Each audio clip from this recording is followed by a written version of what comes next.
more you know who you are, the more you know your strengths and you know what you're good at, and that you don't have to try to change who you are to get a certain type of role. Because that's what a lot of us do early in our careers. We feel like, oh, the industry wants us to be this way, or they want us to be the next Kevin Hart or the next this person. And that. It's like, no, they're looking for the next you.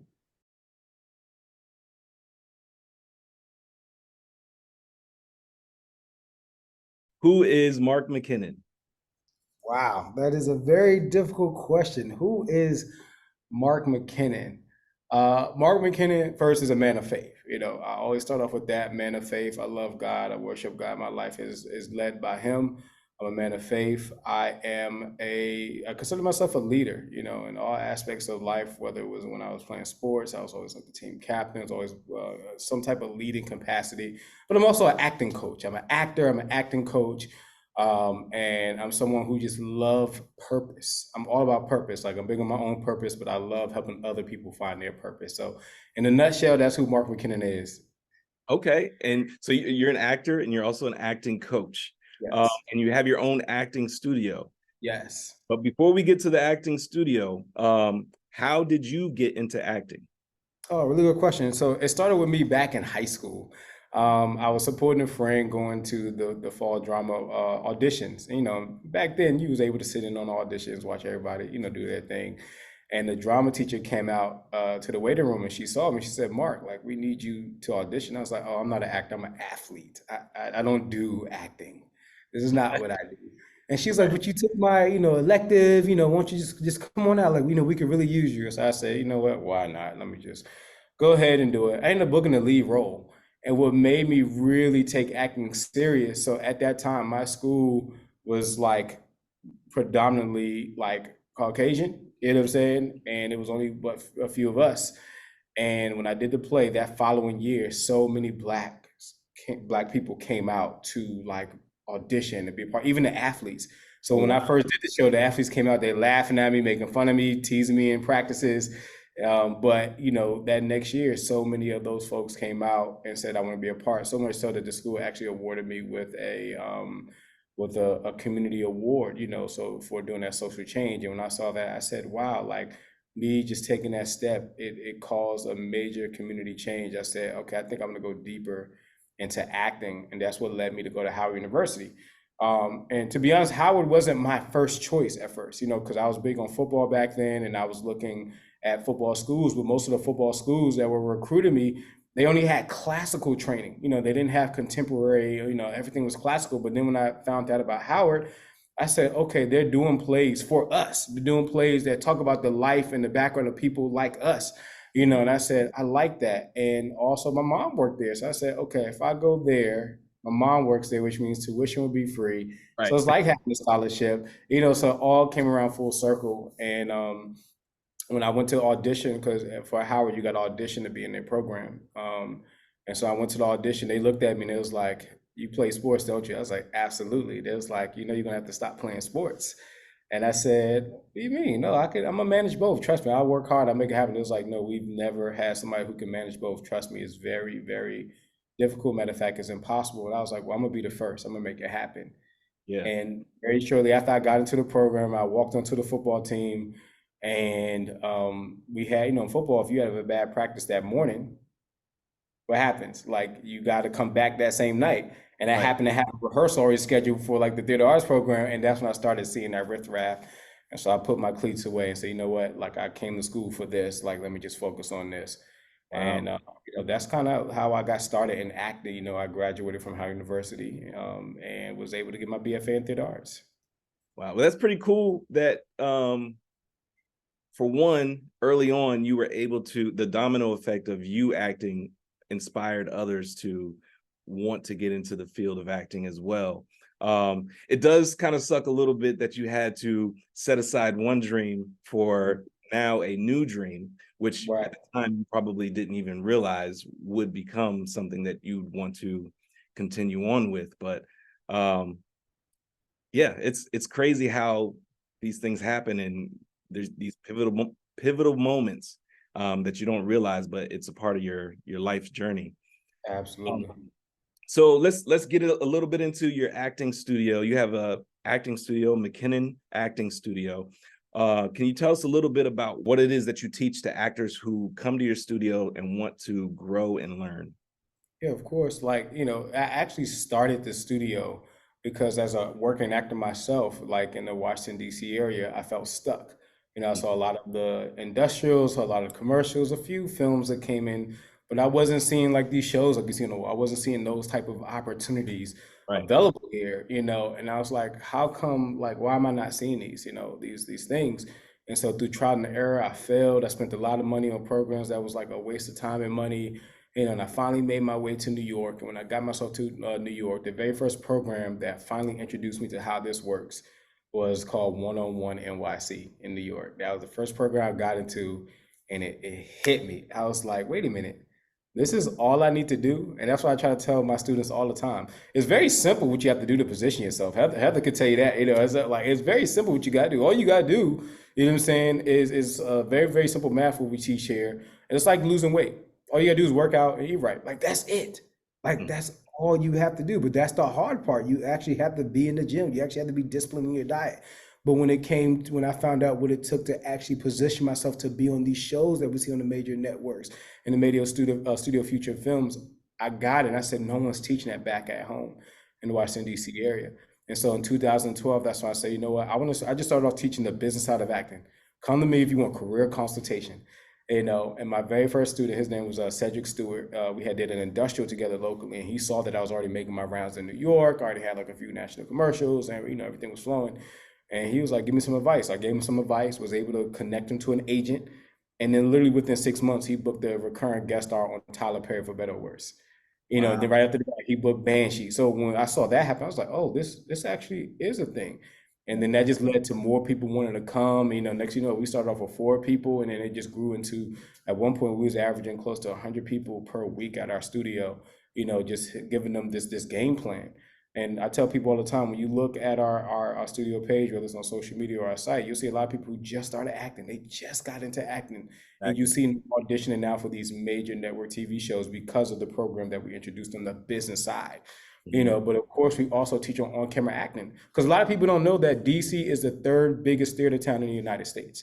So what does that mean? That means that all the schools around here are catered to what? The stage acting. And even if someone was teaching on camera, they had a camera in the room, but they wasn't teaching you how to act for the camera. And I Right. know that because I was an actor here trying to figure out, I had to go to New York to learn these things. I was like, no one is doing this. So I took what was working in New York and said, wow, they're teaching actors how to audition for these network TV shows. I need to introduce that here. And Mm. ever since 2012, I started on an iPad teaching. Like, I didn't have all this equipment. I had an iPad and an open room that I was renting out hourly, and I was teaching people how to act on camera, and it just grew from there. And that's what we have today, McKinnon Acting Studio. Just in that, your level of dedication, you saw that there was a need and you fulfilled that need, in a place where it was much needed in this area. And also allows people who are from this area to not have to travel to get the same education and the Absolutely. learn the same techniques here. So yeah, that is definitely important. And that was actually going to be one of the important questions that I had. As far as, can you speak on the importance of having one of the only Black-owned, Black-led acting studios in this area? Yeah, it's very important. It's very important for so many reasons. Let me tell you one of the challenges I've ran into. So one of the sites that I used to actually promote our studio on, Mm. after a year of promoting on their site, and they saw we was bringing agents and managers and casters down to our area, and they saw the noise that we were making, they sent me a nice email that said, you know what? You can't do this anymore. I said, excuse me. It was like, it's a conflict of interest. We're about to start doing that. I was like, what do you mean it's you guys are a site where people can pay I'm paying you to advertise on your site. And I started seeing it. They don't like us running the game. And I'm not gonna say no name, but I had a major acting coach, quote unquote major acting coach that was in our area. He was the go-to person in our area for years. And people were spending a lot of money to go to him. It was to the point where he called me. I don't know how he got my number, but he called me directly, and he was like, "Mark, like, how are you getting these NBC casting directors, ABC for? How are you getting them? Like, can we partner? Or, can we talk?" They're now seeing that, wait a minute, our students they're not just taking classes, they're actually working. And Yes. that's when I realized, because They don't think we can do it, number one, and they don't want us to lead. And so now that you have this young black man, so that was the other thing I battled with me being young.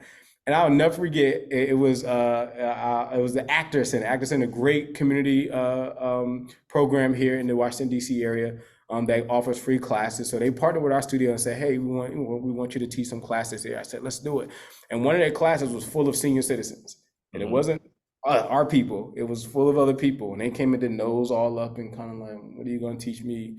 You could just feel the energy in the room. But I gave them my best. Still, I looked past. I gave them my best, and at the end of that class, they all say, "You know what, Mark? I did not know what to expect from you. I thought with your age, like, what can this young man teach me? Right. What does he really know? Is this a gimmick? Like, what is it?" I'm like, "How's it a gimmick when you basically got it for free? It's not a gimmick." I'll tell you, but the whole point, that's when it really started hitting me that like this area, they wasn't used to someone like myself and my age and my skin color literally making this much of an impact in the entertainment industry. And because there's so many scams and scheme and people saying, oh, I can do this, I get it. You know what I'm saying? I did not let that get me. I just kept going because I knew this was my purpose. I knew that this was what I was supposed to do. And anything great that you do is always going to come with naysayers, is always going to come with adversity. And I knew that going in because of my faith background. The higher you go, the more the battle you're gonna have to take on. And so those are the battles that I faced as an acting coach. People didn't believe in what we were offering if it, you know what I'm saying, if you didn't take our classes yet. But once you came to the studio, one of the best feedback we ever get was like, Mark, I've been acting for 5, 10 years. And I learned more in one class than I did in the 10 years I've been acting. And when you hear something like that, I'm like, this is what I'm supposed to do. I definitely can attest to that. My first session, it was like, and I'm theater trained as Mark knows, and I can attest to that. You're exactly right. I learned more in my first session than my whole 4 years of getting my theater degree from University of Maryland. Yep. Wow. All right. That's right. You did go to UMD. Yes. Yeah. That's awesome, man. And that's part of the reason why I had Heather on, and I also had her reach out to you, is because she has the acting background, and I knew she would be able to attest to some of the things that you offer, and also who you are as an actor and as an acting coach. When is it best to give a role your creative spin rather than to stick to the character within the script? Oh, you got to ask that again. When is it best to give a role your creative spin rather than to stick to the character within the script?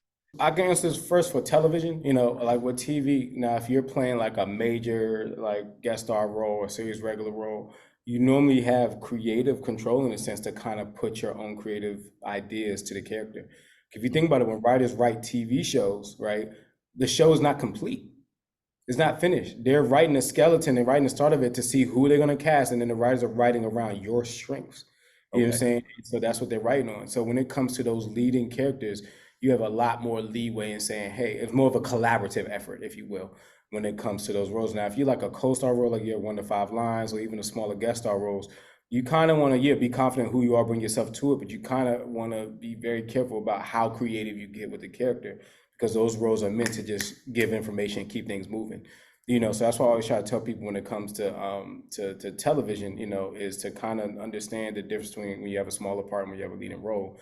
With films, most times with films, you're able to call the director and get a chance to sit with them, and you could ask them, here's some ideas that I have. What do you think about this? As I did my backstory, I realized this. I want to bring this to the character. So with films, a little bit different, because most times, even with films, you might get an opportunity to rehearse, and ask those questions. Whereas TV, it's a machine. You just show up and like, hey, how you doing? You meet it right first time. Let's shoot. Let's go. You don't have that much time to dig deep into the collaborative effort of the role. So that's why I always like to tell people. But regardless, you should always bring your interpretation to the role. And what I mean by that is mentally, right? Because you're not there to be a robot. You're there because you're an actor. When you take acting classes, you're taught how to dig deep into your character, understanding why they're going through what they're going through, and you put breath into that character.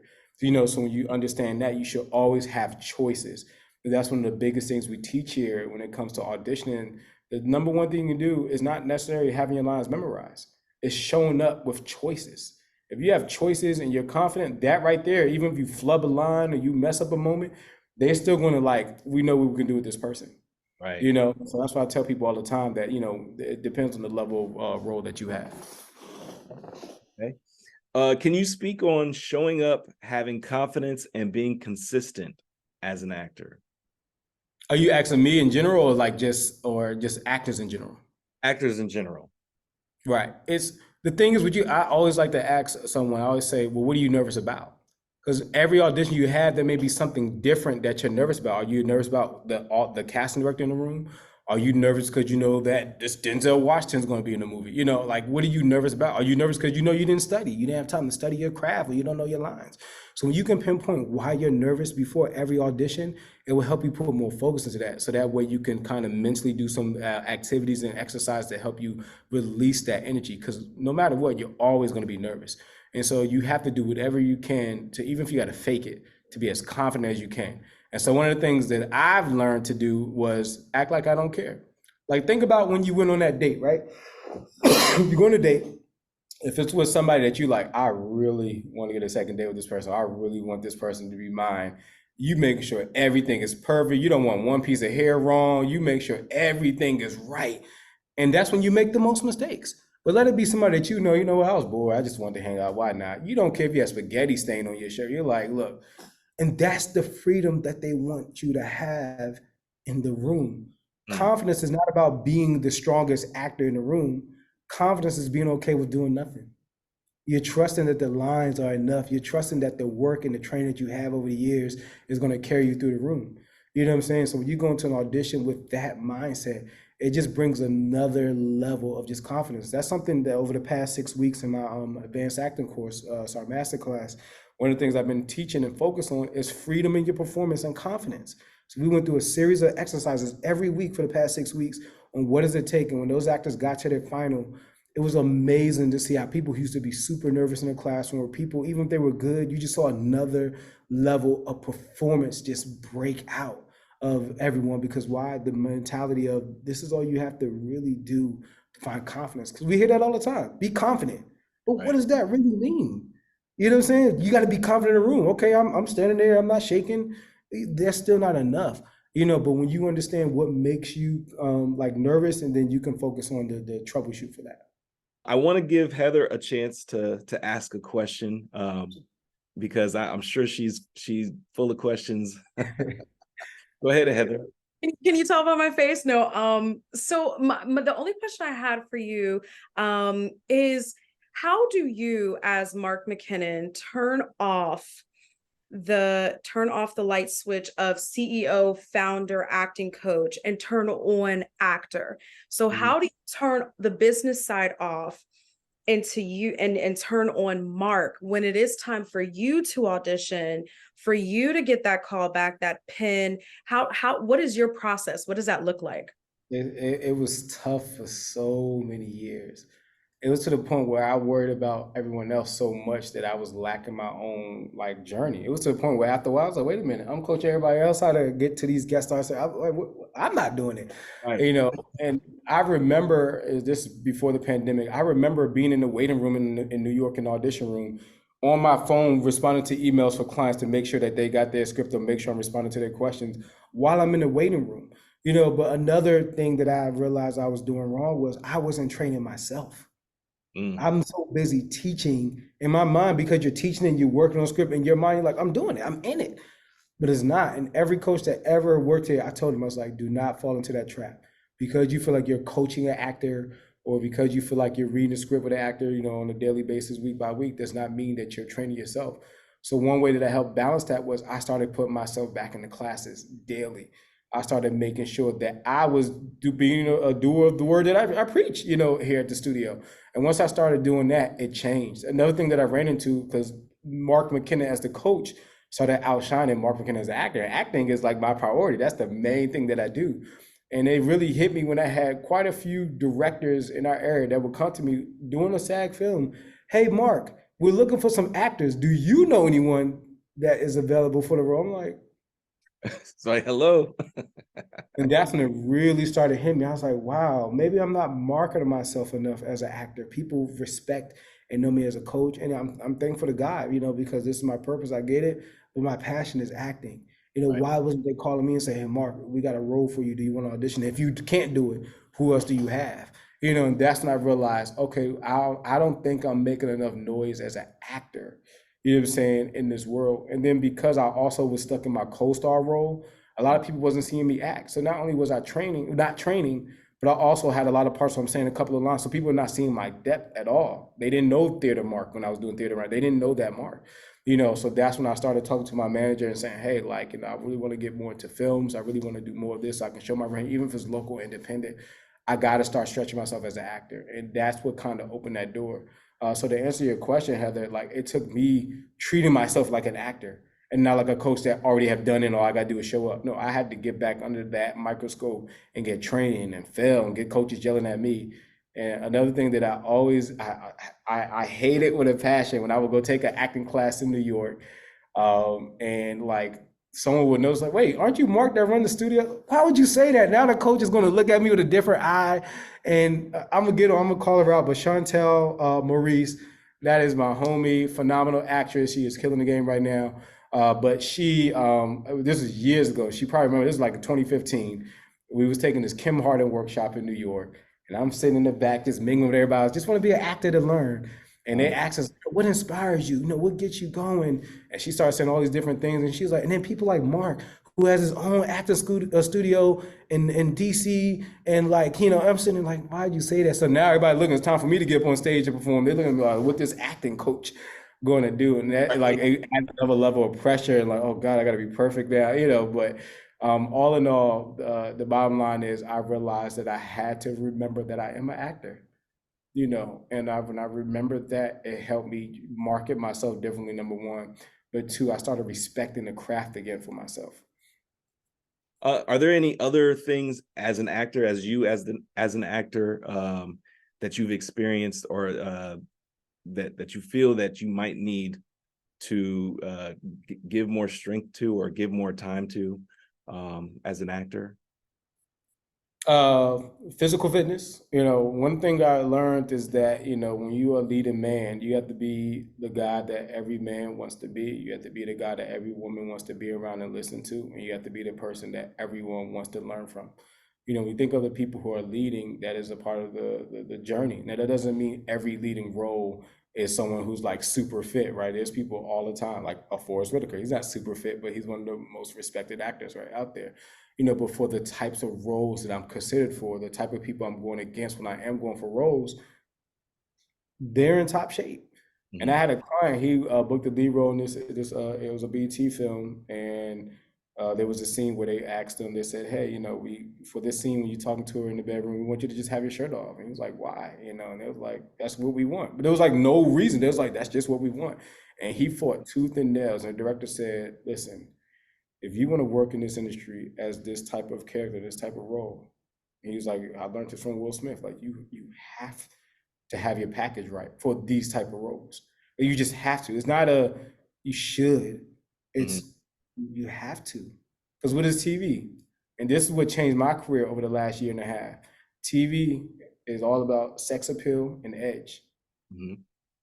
If you have sex, even the nerds or the quote unquote geeks, they're even charming and say they take their shirt off. You're like, oh, I didn't know that. You know, it's like, you either got to be big or you got to be in top shape. You cannot be average, you know, and that was always my journey. I felt like that was one of the things that held me back from like being considered or getting further in my journey faster, you know, was the physical things, you know. So I've been doing things, and when I lost 30 pounds last year, all of a sudden now I'm getting considered as, you know, the Crip, or I'm getting considered as the leading man. If you saw me in Survival of the Thickest, I'm taking my shirt off. But when I was 30 pounds heavier, oh, you just a cop, SWAT team member.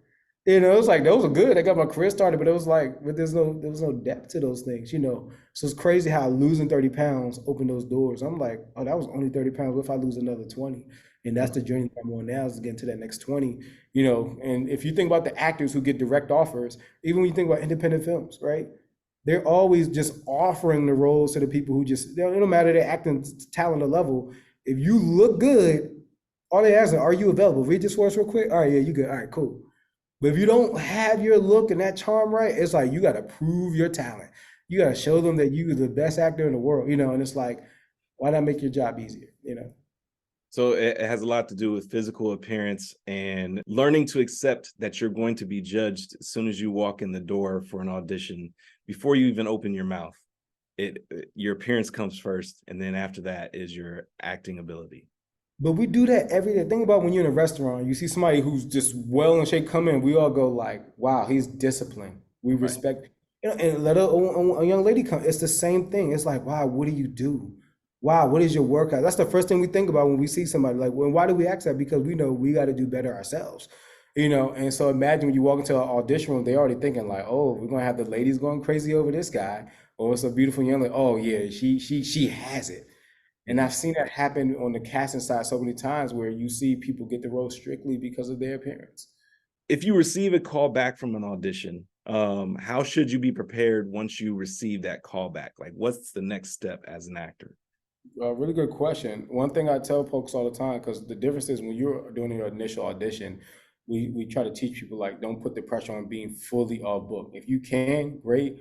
That's not going to make or break you. But when you get a callback, yes, you got to be fully off book because now what they're looking at the callback, you're now getting to the next person in charge or the hierarchy to make that decision. Now you now made it out of the bunch, so now there's a higher level of expectation that comes along with it. So that's the first thing is making sure that you are completely off book and confident with your lines.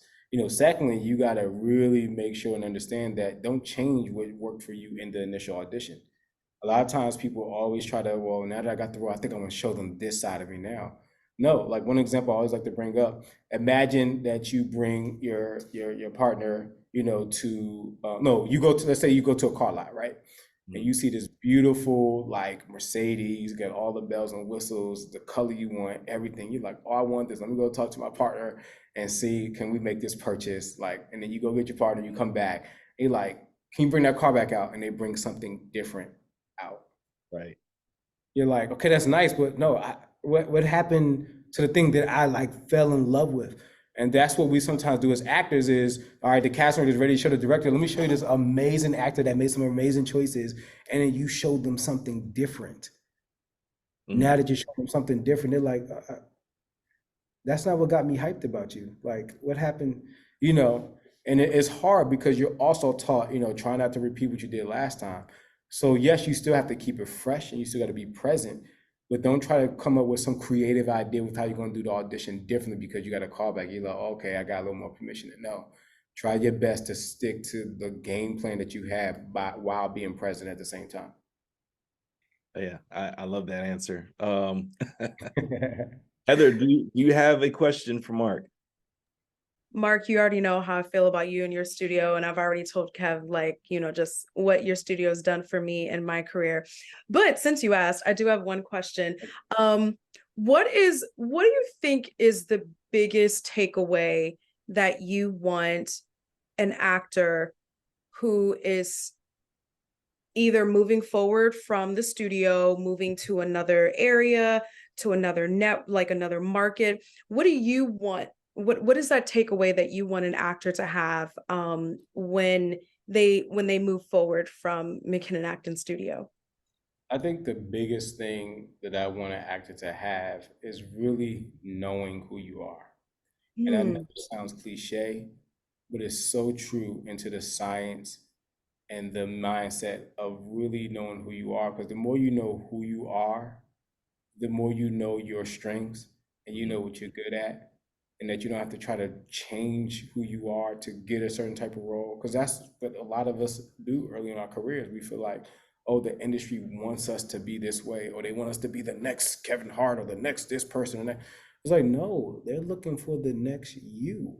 Right. And when I learned that, when I did the ABC in 2020, I was blessed with the opportunity to be in the ABC Diversity Showcase. And that's when it really started hitting me how much they're looking for you. There's a reason, why producers are paying for your family experiences and your experiences. When I'm normally trying to brand an actor, I normally ask them 3 questions. I say, number one, how are you when you go into a family function? Are you the family clown? Are you the quiet one in the corner? Are you the wise one? You the one always arguing, always cursing somebody? Like, who are you? That's a part of your brand. Always also say, okay, how are you when it's a ladies' night out or the fellas hanging out? Who are you amongst the guys? Are you the leader of the pack? You the designated driver? You the one that's always, whatever. Like, these are things that lead to who we naturally are. And then let's ask, what's your promise? Your promise is a promise to what you're going to give to every single character, no matter what the role is. You know, when you ask somebody like a Ryan Reynolds, right? Ryan Reynolds, no matter what movie you see him in, he's going to give you what? The big man child. You know what I'm saying? You know, Kevin Hart's always going to give you funny. Taraji's always going to give you sassy. You know, like that's what producers are paying for. So you really got to take the time to ask yourself, okay, who am I around my family and friends? That's what I need to bring into the audition room. And another thing I learned too is that when you see a character description, that's really only like 25% of what you're supposed to play. Because what they're telling you in the description is already written in the script. You don't have to try to act that or come up with that. The Right. other 75%, right? I think I did my math right? 25, 20, yeah. So like the other 75%, right, is all about who you are and what you've been through. And that's what is going to actually, you know what I'm saying, allow you to really bring a character to life and for people to fall in love with you. If you think about the leading people that we fall in love with, we're not in love with their character. We love Denzel. We love Meryl Streep. We love them for what they bring to a character.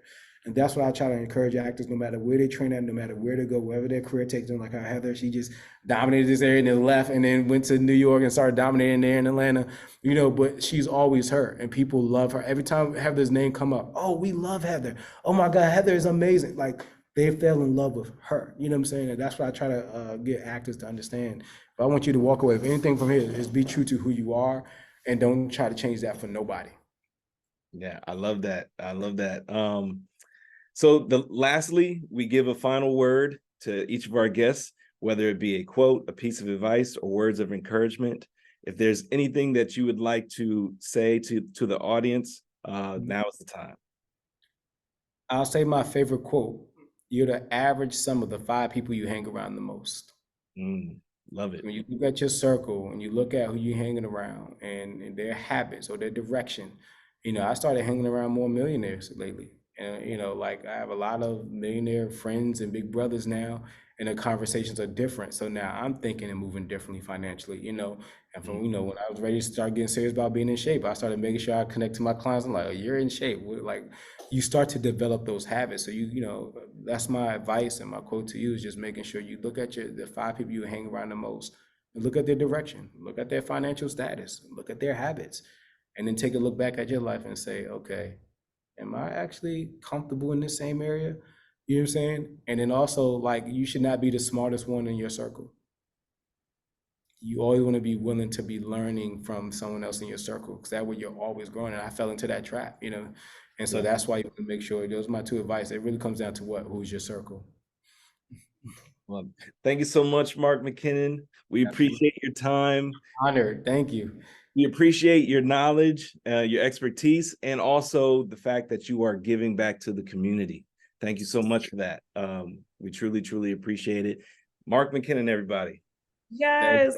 Thank you. I appreciate this. I love this, and I'm glad that I got to just share some of my knowledge and my wisdom, my experience, you know.